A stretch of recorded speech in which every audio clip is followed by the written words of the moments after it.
اعوذ باللہ من الشیطان الرجیم بسم اللہ الرحمن الرحیم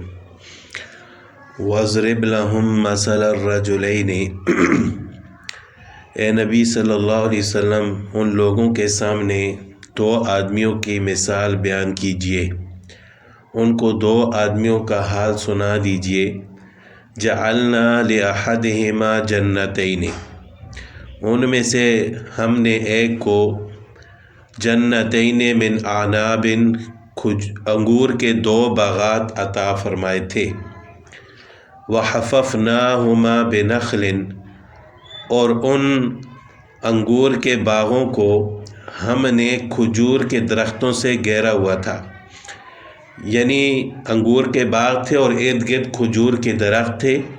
وجعلنا بینہما زرعا، اور ان دونوں باغوں کے درمیان ہم نے کھیتی بنائی تھی، یعنی کھیتی پیدا کی تھی جس سے فصل وغیرہ اگتا تھا۔ تو یہ دو آدمیوں کی مثال لوگوں کے لیے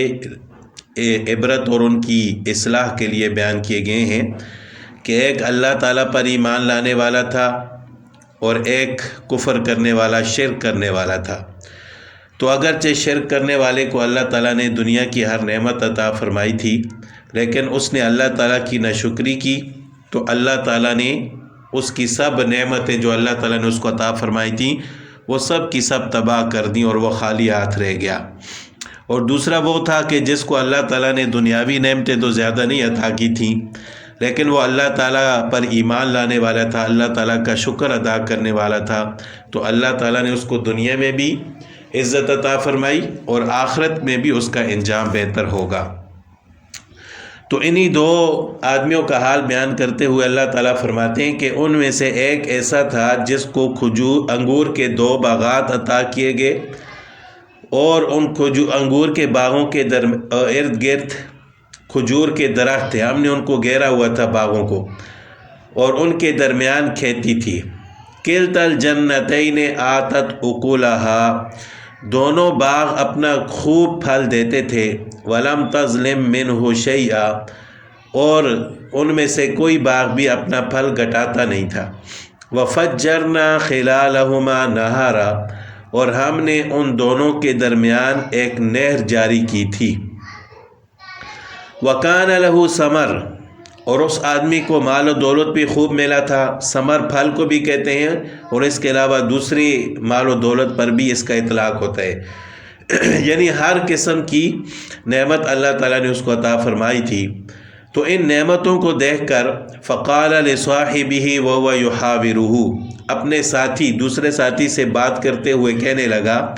انا اکثر منک مالا، میں مال کے اعتبار سے تم سے زیادہ ہوں، یعنی مجھے اللہ تعالیٰ نے زیادہ مال عطا فرمایا، وَأَعَزُّ نَفَرًا، اور میرے ساتھ لوگ بھی عزت والے ہیں، یعنی میرا جتھا بھی زیادہ ہے، لوگ میرے ساتھ زیادہ ہیں۔ وَدَخَلَ جَنَّتَهُ وَهُوَ ظَالِمٌ لِنَفْسِهِ، اور اسی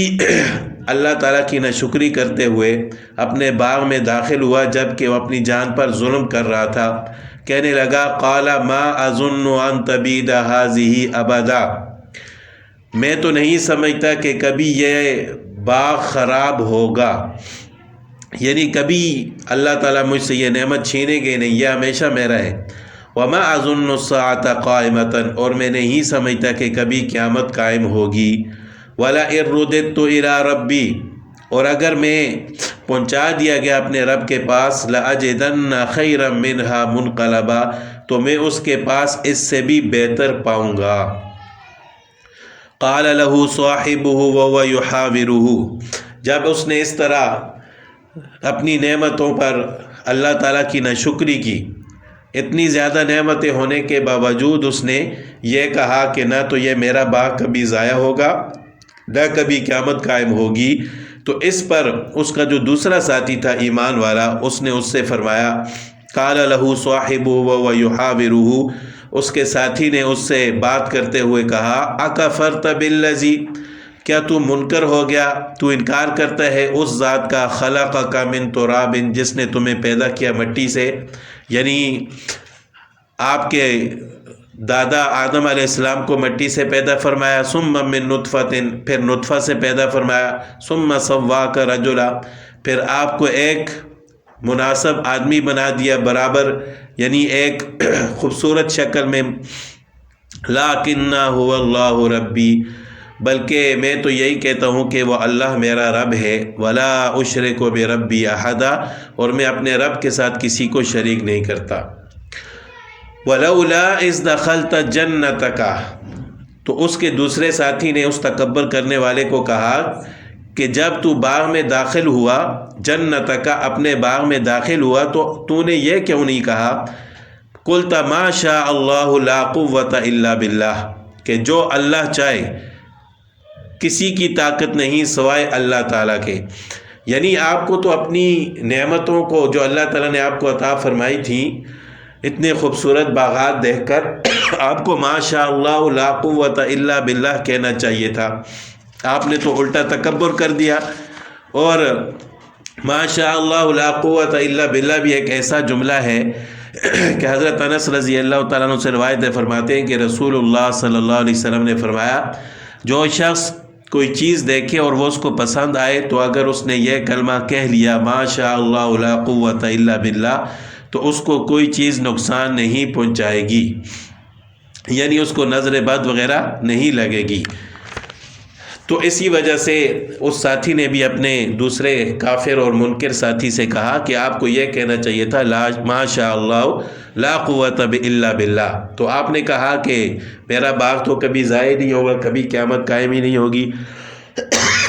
جبکہ آپ کو یہ کہنا چاہیے تھا کہ جو اللہ تعالیٰ چاہیں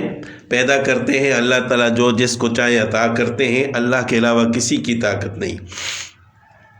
ان ترانی انا اقل منک مالا و ولدا، اگر تو مجھ کو اپنے سے مال اور اولاد میں کم دیکھتا ہے، یعنی دنیاوی نعمتیں آپ کے پاس زیادہ ہیں، جتھا آپ کے پاس زیادہ ہے، لوگ آپ کے ساتھ زیادہ ہیں، میرے پاس مال بھی کم ہے، میری اولاد بھی کم ہے، لوگ بھی میرا ساتھ نہیں دیتے، لیکن فعسا ربی، مجھے امید ہے کہ میرا رب ان یؤتینی خیرا من جنتک، آپ کے باغ سے بھی بہتر عطا فرمائے۔ مجھے اللہ کی ذات پر امید ہے کہ مجھے آپ کے اس باغ سے بھی زیادہ بہتر چیز اللہ تعالیٰ عطا فرمائیں گے۔ وَيُرْسِلَ عَلَيَّ حُسْبَانًا، اب حسباناً لو کا ایک جھونکا، لو یعنی گرم ہوا کا ایک جھونکا، حسباناً کا معنی پتھر بھی کیے گئے ہیں، یعنی مطلب یہ ہے کہ حسباناً من السماء، اللہ تعالیٰ نے آسمان سے عذاب بھیج دیا اس پر، چاہے وہ ہوا کی صورت میں ہو یا پتھروں کی صورت میں۔ فَتُصْبِحَ صَعِيدًا زَلَقًا، پھر وہ صبح کے وقت بالکل چٹیل صاف میدان ہو کر رہ گیا، یعنی جو کچھ بھی اس میں درخت تھے، انگور کے، کھجوروں کے کھیتی تھی، جو کچھ بھی تھا سب کا سب ملیا میٹ ہو گیا اور ختم ہو گیا، صاف میدان بن کر رہ گیا۔ او یصبح ماؤ غورا، یا اللہ تعالیٰ اس کے پانی کو، او یصبح ماؤ غورا، یا اللہ تعالیٰ اس کے پانی کو خشک کر دے، زمین میں چلا جائے اس کا پانی، فلن تستطیع له طلبا، تو پھر آپ کو اس کو ڈھونڈ کر بھی نہیں لا سکو گے۔ وَأُحِيطَ بِثَمَرِهِ،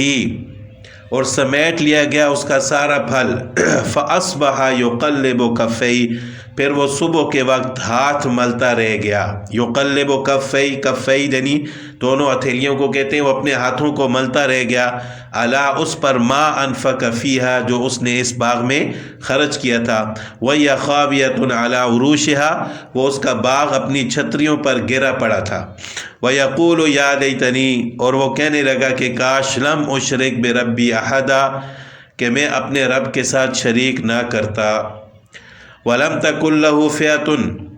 جب وہ پہلے کہہ رہا تھا کہ میرے ساتھ جتھا زیادہ ہے، مالا وَأَعَزُّ نَفَرًا، مجھے مال زیادہ دیے گئے ہیں، مجھے لوگ زیادہ دیے گئے ہیں، تو اب جب اس کا باغ تباہ ہوا، اس پر عذاب آیا، وَلَمْ تَكُنْ لَهُ فِئَةٌ يَنْصُرُونَهُ مِنْ دُونِ اللَّهِ، تو اب اس کے پاس کوئی جماعت ایسی نہیں تھی جو اللہ کے علاوہ اس کی مدد کرتی، وَمَا كَانَ مُنْتَصِرًا، اور نہ وہ خود اپنی مدد کر سکتا تھا، یعنی اپنا دفاع کر سکتا تھا۔ هُنَالِكَ الْوَلَایَةُ لِلَّهِ الْحَقِّ، یہاں سب اختیار اللہ کا ہے جو کہ سچا ہے،